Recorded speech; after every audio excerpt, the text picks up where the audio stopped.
xe bóng trên dặm đường giờ làm quê ta băng qua bãi xuôi theo đồi rừng mà xe ta ra chiến trường sao em cô gái đang còn tiếng công gáo đàn xuôi nghe vang vang câu hò trên đường người dân mò nắng quê ta đi trong đường để chuyến xe ta băng qua ông đình ơi đi cả mấy vơn hạt anh tìm đến những tròn rồi những mảnh đường quê nhà dừng làm những chuyến xe qua tình nghĩa quê sáng tỏ như trăng đêm rằm hiền hương tay lái mắt em đào đào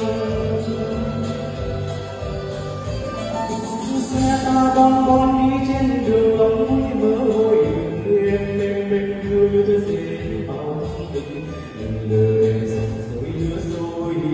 để đi thông đường kia gà rừng bóng cây núi đường đường theo tàu bàn ơi tay lái ta dồn lên lời ca đời cô gái trên đất lam hồng ôi dòng xe pha lòng thấu tỏ dù sẽ cháy đến cháy ngày cùng chặt tay bằng tình nghĩa em vì mình có yêu thương đi trong đường để chuyến xe qua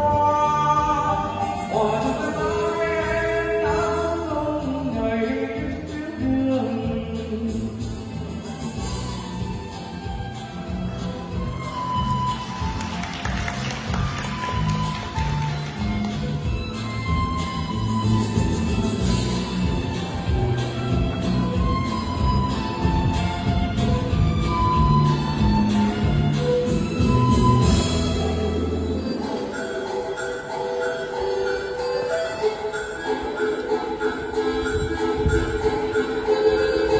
xe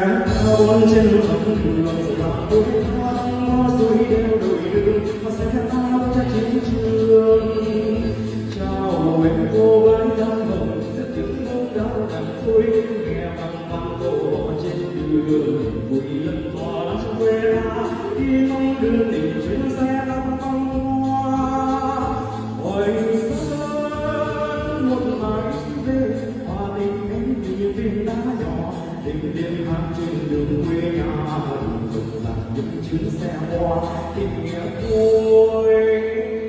em sáng tỏ như ánh trăng đêm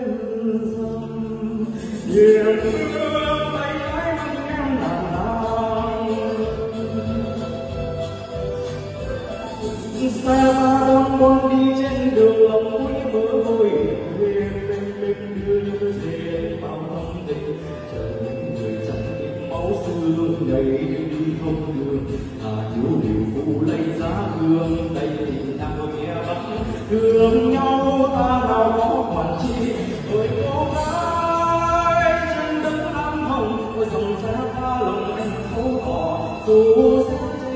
cháy hay cùng chặt tay bằng tình nghĩa em vì nguyện mà bao yêu thương đi